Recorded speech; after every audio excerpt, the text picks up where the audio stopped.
Hi, I'm Richard Friedman, and welcome to my video cartoon for September 19th, 2025.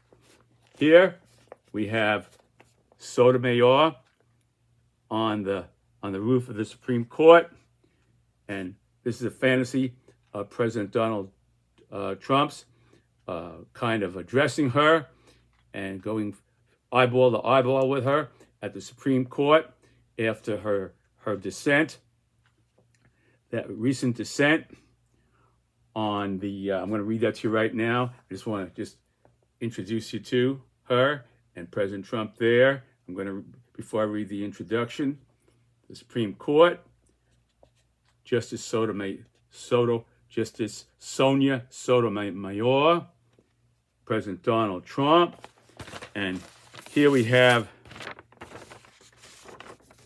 Stephen Miller. This is introducing you to the stars of my cartoon. There's Stephen Miller there, and here is Brett Kavanaugh. There's Supreme Court Justice Brett Kavanaugh, and Stephen Miller is a senior advisor to President Donald Trump. Very trusted advisor. There he is. Okay, so I'm going to read you the introduction now. Here we go. Okay. Richard Trump, Justice Sotomayor, fantasy showdown at the Supreme Court after her dissent on court's ruling to lift restrictions on stops in LA and ABC firing Jimmy Kimmel. So I sort of combined this cartoon, all the things that happened, the latest two things, and injected into this cartoon. And you'll see that. Given in September 2025, Supreme Court Justice Sonia Sotomayor wrote a dissent following the Supreme Court's 6-3 decision. So the 6 conservative justices voted for lifting this ban a lower court had put on in terms of people being stopped in the Los Angeles, California area. They said that's not right. You can't stop these people just because of the way they look or the way they speak, or if they're in the construction work, boom, boom, boom, boom. Hey, you got the thing there. You must be an illegal immigrant or something like that. They can't do that. So that lower court, a federal judge in that lower court said that's wrong. Can't do it. But the Supreme Court, they went ahead and said, oh, yes, you can. They said, and they didn't give any kind of a explanation, a legal explanation or legal justification, saying, well, this, and so forth, therefore that. Nothing like that. They just said, you can do it, and that was called, it was like a blanket, they called that a blanket decision in a way, in that it was an emergency blanket decision because, and that that the Trump administration put through, so that I suppose under those conditions, they can just fast take it right through and come out with a solution, and they're not obligated to give an explanation. Okay, and the closest one who gave an explanation to really want what went on there and how they reasoned this thing out is this man here, Justice Brett Kavanaugh, Trump appointee. Who believes in a strong executive branch, a strong presidency. So there's Justice Kavanaugh. And here, I'm going to inject this right now and then go on with the introduction. I think I'll do it. Here he is. And what he did was, Justice President Kavanaugh agreeing court's order allowing ICE agents in Los Angeles area to more freely make stops based on ethnicity and work location. Okay? Given the court provided no reasoning, making Kavanaugh's below remarks the only clue. This is the only clue as to how they reasoned. And here he goes. I'm going to read that to you. It's basically almost word for word what I picked off here. And he says, this temporary order was okay because the federal government had a fair prospect of winning on the Fourth Amendment. So he's saying, well, we have a good shot of beating the Fourth Amendment, which says the constitutional Fourth Amendment that there can be no unreasonable searches and sieges of individual. You can't just yank somebody off the street. You got to have reason and due cause. That's the Fourth Amendment to do that. But he's got a way here that it can be beaten. In his mind, he says, because the government had a Fourth Amendment, a fair prospect of winning on the Fourth Amendment issue. You see, so that was the issue that I suppose that lower court based their ruling on. But he's got a strategy here. The Supreme Court, these guys, these 6 justices, I suppose, have a strategy of negating the Fourth Amendment, and how they're going to do that. I'm going to do this right play by play here is through the research of this man here, Stephen Miller, a top White House advisor, saying the Trump administration is actively looking at suspending an habeas corpus, meaning the right to a fair trial. You see, with habeas corpus meaning people's right to challenge their detention in court. So what they're saying here is, what he's saying here, this is the Supreme Court, you see, and he's got that there, you see, and he's saying, he's taking this thing from 1798, that his strategy, what I'm saying here, is Brett Kavanaugh is to apply the Alien Enemies Act of 1798 that permits a U.S. president to remove or detain non-citizens from a hostile country in a declared war, invasion, or predatory incursion. Okay? So they're going to use, but the problem here is that terrorist groups are not a nation. They're not a nation, and we're not at war. There's no war, declared war between there's not a state. They're a terrorist group. So that Alien Enemies Act is really apples to oranges, but they're going to squeeze it out as much as juice as they can get out of that apple, and I don't know how that will work, because the Alien Enemies Act is enemies of the United States. We're talking about an invasion, like if I don't want to go there because you can imagine what I mean. Okay. So remove or detain non-citizens from a hostile country in a declared war. So the closest thing that happened here is what happened with the Japanese when the Japs bombed Pearl Harbor. A lot of the Japanese who were here, Americans, were put into these camps, and we regret that to this day. And that's what happened. And that's the closest thing that ever happened that I can think of that happened in this country off the cuff.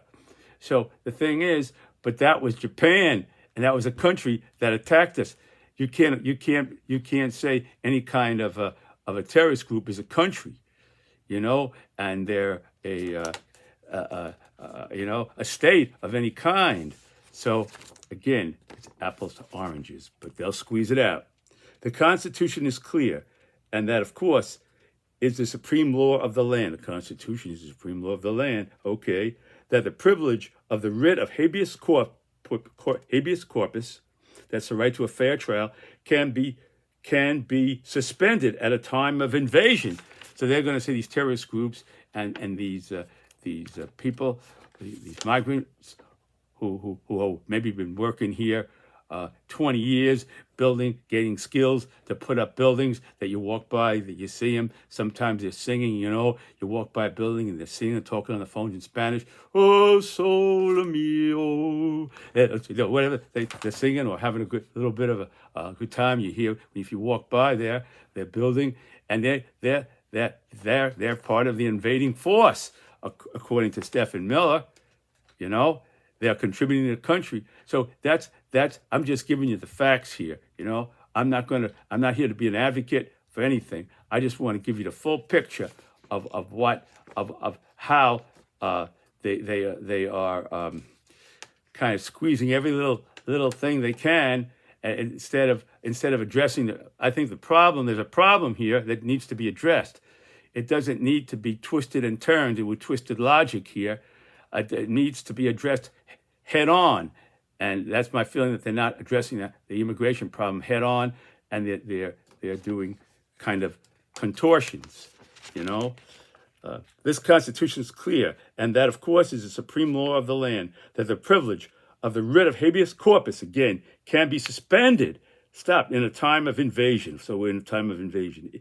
So it's an option that we're actively looking at, very actively looking at. I'll say they're actively looking at.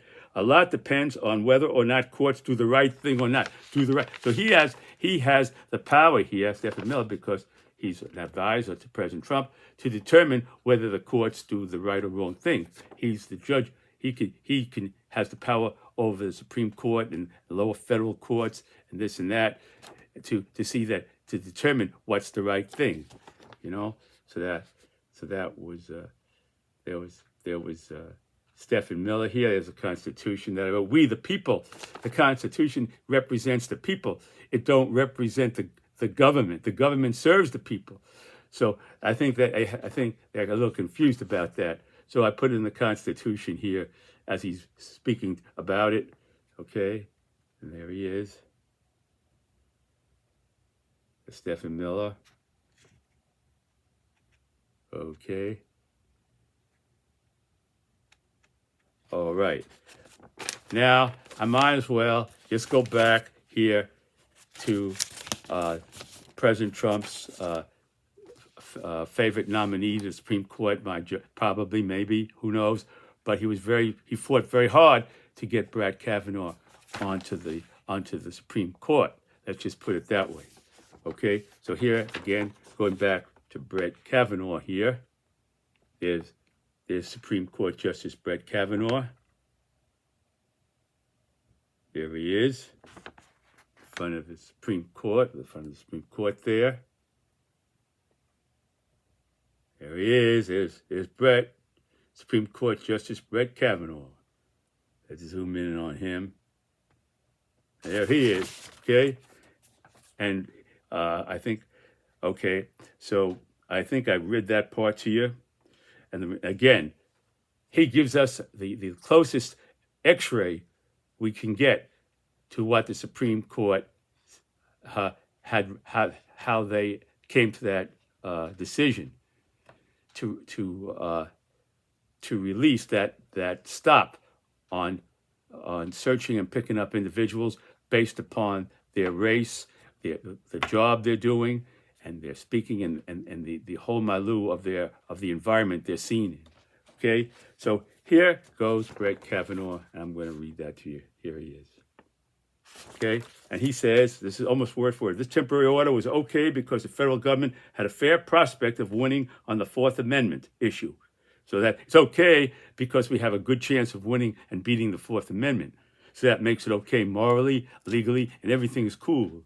Okay, agents should be able to rely on their experience and the totality of the circumstances when determining whom to stop. So that's the whole thing where, if they happen to be, like I said before, singing a song, oh, sole mio. Well, that can't be no American singing a song like that, a little Italian there, or whatever, or Spanish, besame mucho, or something like that, or some other song like that, whatever, So they could be assumed to be Spanish, and then if they're working on a construction job, boom, boom, boom, that puts it all together. We take him in and question him. Now, here's what the Supreme Court said at the totality of circumstances when determining whom to stop, and that the harm to individuals who are lawfully in the country is very modest. So they're saying, don't rub the guy up, and really push him against the wall and shove him down into the street or nothing like that. You take him into a Starbucks, you buy him a cup of coffee, you interrogate him a little bit, and you talk to him. You say, well, how long you been here? What you doing here? This and that. How long you been on the job? And how well you speak English? So you take him into a Starbucks and you kind of ease him along there, to interrogate him, based upon nothing else but what he presents himself, the way he looks, his job, and his ethnicity, and so forth. That's all you do it on, based on that. So that's we don't want to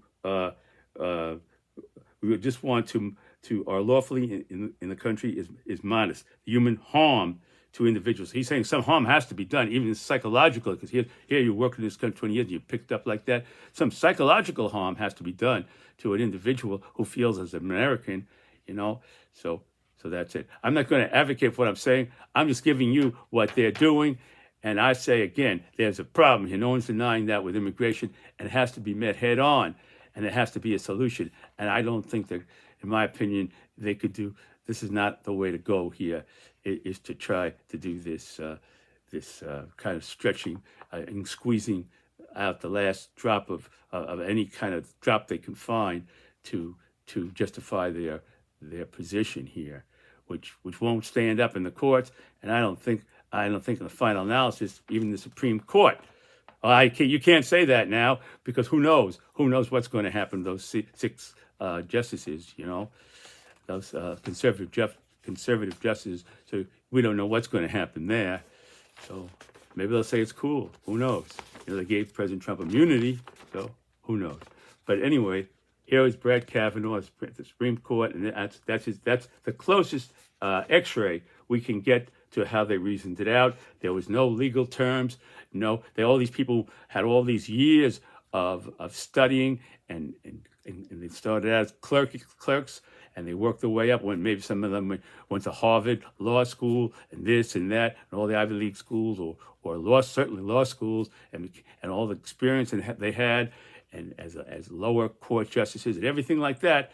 And this is the best they could come up with, and this is all we get. That who are lawfully in the country, that they should be, that the harm to individuals who are lawfully in the country is modest. That's the best they could come up with, and determining who to stop, rely on their experience and the totality of the circumstances. That's about the best they can come up with. So there you have that. So I hope now I'm going to give you the cartoon here. There it is. Okay. Now I want to go back to my introduction here.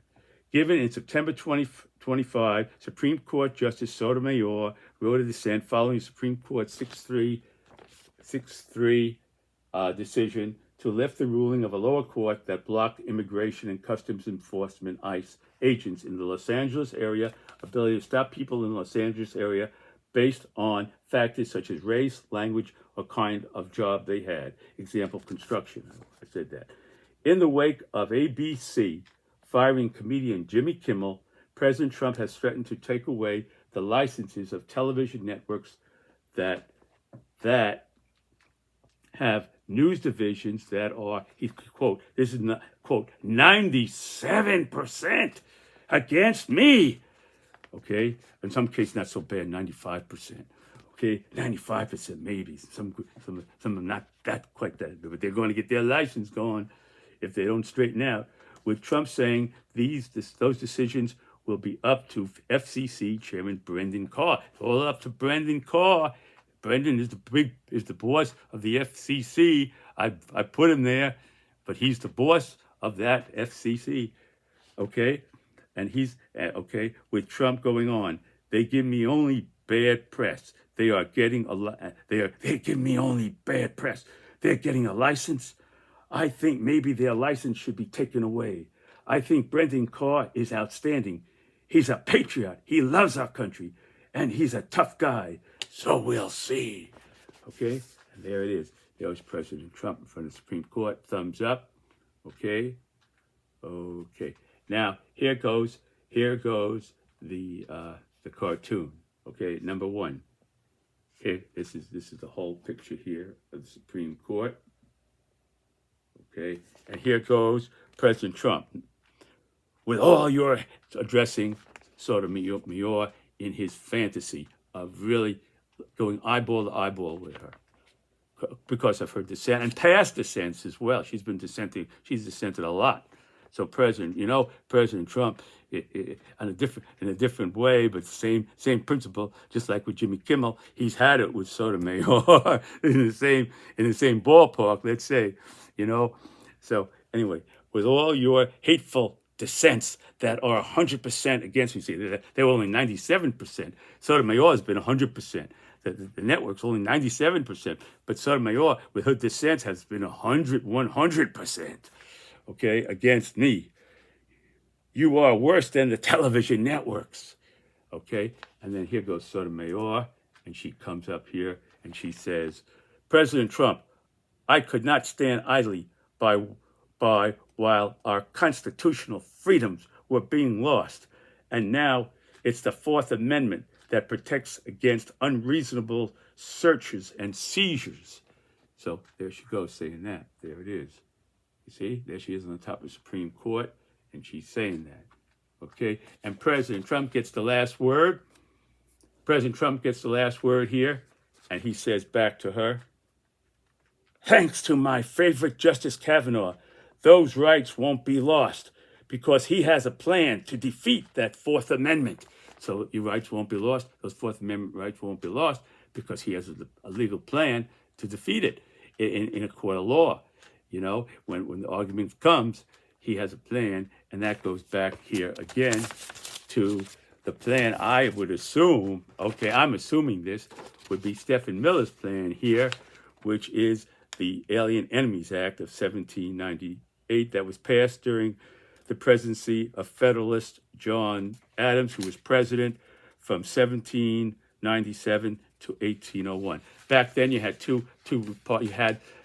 you had the Democratic Republican Party versus the Federalist Party. The Federalist Party wanted a strong federal government, and the Democratic Republican Party was more for states' rights. So that was really the first time that you had a break. You had two really opposing parties who were contrary to each other. That was the beginning of that. And I guess what happened? The Federalist Party fell apart, and the Democratic Republican Party broke up and became the Democrats and the Republicans. And that's how we got where we are today. I am assuming that. So that's the story there. There was the Constitution, and there was Stephen Miller, who was the top advisor to President Donald Trump at this time in the White House. Okay, and there he is. And there. Okay. Standing underneath the tree, underneath the U.S. Constitution, we the people, okay? We are people, you know, okay? And again, going back at last, Brett Kavanaugh here, he said his piece there. He's content to having spoken out for President Donald Trump's approach here, and he's on the team. There he is here. And this is the best that the Supreme Court could come forth with. Okay, there he is. And last shot at here Sotomayor on the roof of the Supreme Court. Okay, with her gavel there. There she is. She's going to wave goodbye to you. Thank you for dropping in, folks. I'll be around for a long time. And here's President Trump giving thumbs up to what his bottom line to Sotomayor was, that thanks to my favorite Justice Kavanaugh, those rights won't be lost because Justice Kavanaugh has a plan to defeat that Fourth Amendment in court, that challenge to just taking everybody off the street or in questioning. Only thing is now, Kavanaugh said he mitigated a little bit. Maybe they take him into Starbucks, like I said before, and question him very gently instead of roughing him up a little bit, like maybe they have been doing. We've heard a lot of stories. All right, folks, thank you for watching my video. God bless you. Hang in there, and I'll see you next time. Bye.